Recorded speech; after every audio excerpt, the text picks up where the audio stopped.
Una reina poderosa, vestida con sus mejores joyas, se asoma a la ventana de su palacio. Su mirada sigue siendo desafiante, pero no sabe que en cuestión de segundos su mundo se vendrá abajo, literalmente. Sus propios sirvientes la rodean, la traicionan, y lo que sucede después es tan brutal que quedará marcado en la historia para siempre. Pero, ¿cómo llegó a este punto? ¿Qué hizo para ganarse un final tan aterrador?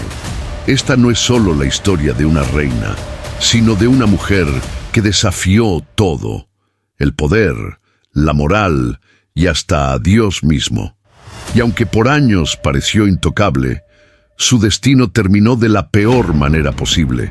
Quédate hasta el final, porque lo que le pasó a Jezabel es una advertencia que sigue vigente hasta hoy. Y si te gustan este tipo de historias llenas de misterio y giros inesperados, suscríbete al canal y activa la campanita para no perderte los videos más impactantes. Ahora sí, comencemos. Jezabel no era cualquier reina. Desde el momento en que llegó a Israel, dejó claro que las reglas las ponía ella. Era hija del rey Etbaal de Tiro, una nación fenicia con una cultura muy diferente a la de Israel. Para ella, la adoración a un solo Dios era un concepto absurdo y estaba decidida a cambiar eso. Cuando se casó con Acab, el rey de Israel, no solo trajo consigo su influencia extranjera, sino que convirtió la adoración a Baal en la nueva religión oficial del reino. Mandó construir templos, altares y hasta sacerdotes dedicados exclusivamente a este dios pagano. Pero aquí hay algo que muchos no saben: no se trataba solo de idolatría. El culto a Baal incluía rituales oscuros, sacrificios humanos y prácticas terribles que iban en contra de todo lo que Dios había ordenado. Y Jezabel no solo promovió esto, perseguía y mataba a cualquiera que se opusiera.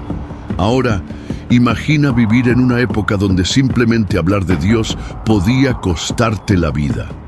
Jezabel ordenó la ejecución de los profetas, borrando cualquier rastro de adoración al verdadero Dios de Israel. Su poder era tan grande que incluso Acab, el propio rey, parecía estar bajo su control. Pero aquí es donde entra un personaje clave en esta historia: Elías. Que por cierto, en el canal hay un video hablando sobre este profeta y de cómo fue que Dios lo eligió para salvar a Israel de las garras de los 450 profetas de Baal. Te lo dejo por aquí para que le eches un vistazo. Es necesario para la continuación de esta historia y de cómo se relaciona con muerte de esta idólatra reina de Israel.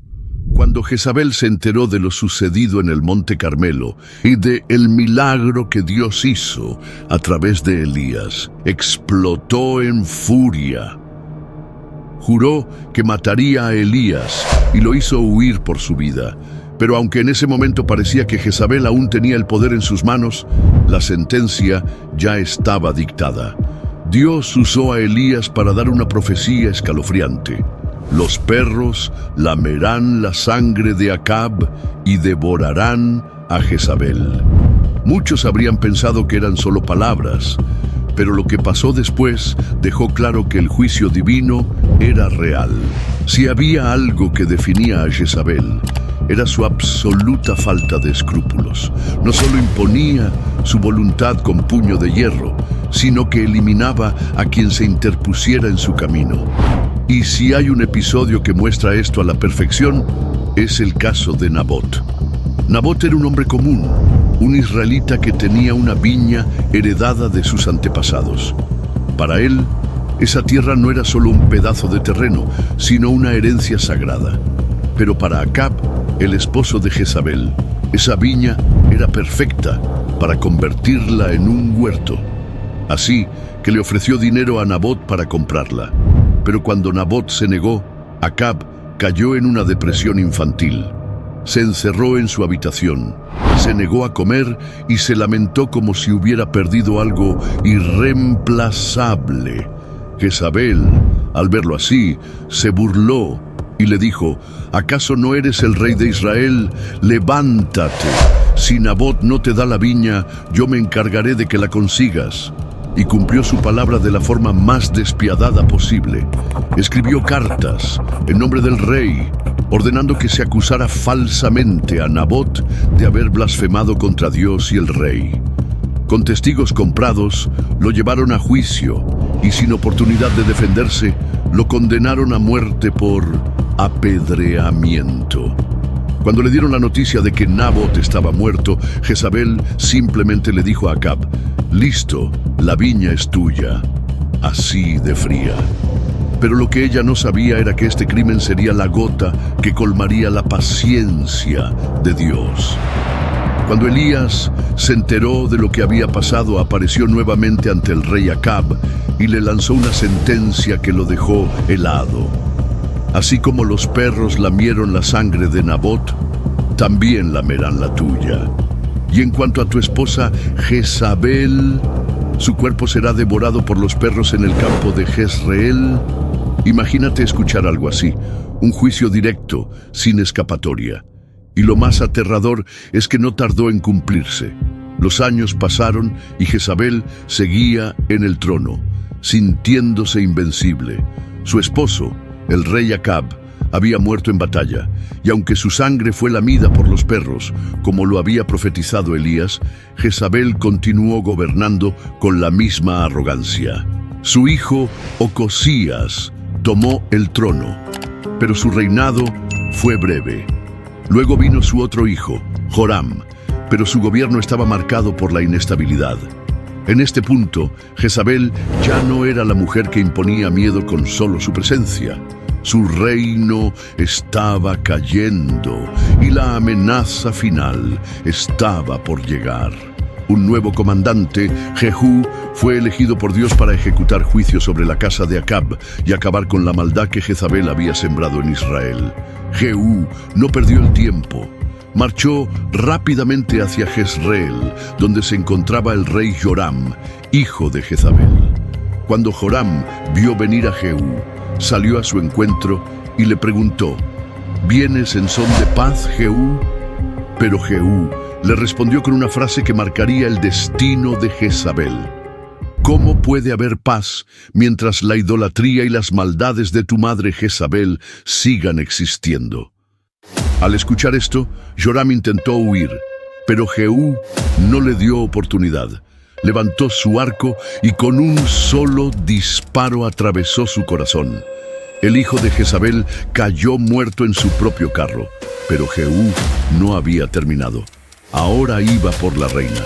Cuando Jezabel supo que Jehú estaba a las puertas del palacio, en lugar de esconderse o suplicar por su vida, hizo algo inesperado. Se maquilló, se pintó los ojos, se atavió la cabeza y se asomó por la ventana. Cuando Jehú entró en la ciudad y la vio en la ventana, Jezabel lo desafió con palabras llenas de sarcasmo. ¿Acaso vienes en paz, asesino de reyes? Pero Jehú no perdió el tiempo con palabras. Miró hacia arriba y gritó: ¿quién está conmigo? En ese instante, algunos eunucos, sus propios sirvientes, se asomaron y con una sola orden de Jehú la traicionaron y la arrojaron desde la ventana. Jezabel cayó al suelo con un impacto brutal. Su sangre salpicó los muros y los caballos la pisotearon sin piedad. Así terminaba la reina que se creyó invencible. Tras su muerte, Jehú entró al palacio sin siquiera mirar atrás. Para él, Jezabel ya no era una amenaza. Pero después de un tiempo, ordenó que fueran a recoger su cuerpo para darle sepultura, pues, después de todo, había sido una reina. Pero cuando los sirvientes fueron a buscar el cadáver, se encontraron con una escena espantosa. Jezabel ya no estaba completa. Su cuerpo había sido devorado por los perros, tal como lo había profetizado Elías. Lo único que quedaba de ella eran su cráneo, sus manos y sus pies. Jehú, al enterarse, solo dijo: esta es la palabra de Dios cumplida. Así como se profetizó, su cuerpo ha sido devorado en Jezreel. Así terminó la historia de una de las reinas más despiadadas de la Biblia. Pasó de ser la mujer más poderosa de Israel a un cadáver sin honor, desaparecido en la tierra, sin tumba, sin legado. Jezabel pensó que podía desafiar a Dios sin consecuencias, pero su final es la prueba de que por más poder que alguien tenga, nadie está por encima del juicio de Dios. La historia de Jezabel no es solo un relato de traición y muerte, sino también una advertencia. La soberbia, la maldad y la idolatría siempre tienen consecuencias. Y aunque hoy en día no veamos reinas cayendo de ventanas, la lección sigue siendo la misma. Nadie puede desafiar a Dios y salir impune. Ahora quiero saber tu opinión. ¿Cuál crees que fue el peor error de Jezabel? Déjamelo en los comentarios. Si este video te pareció impactante, dale like y compártelo con alguien que disfrute estas historias. Y si quieres más relatos como este, suscríbete al canal y activa la campanita para no perderte ningún video. Nos vemos en el próximo episodio. Dios te bendiga.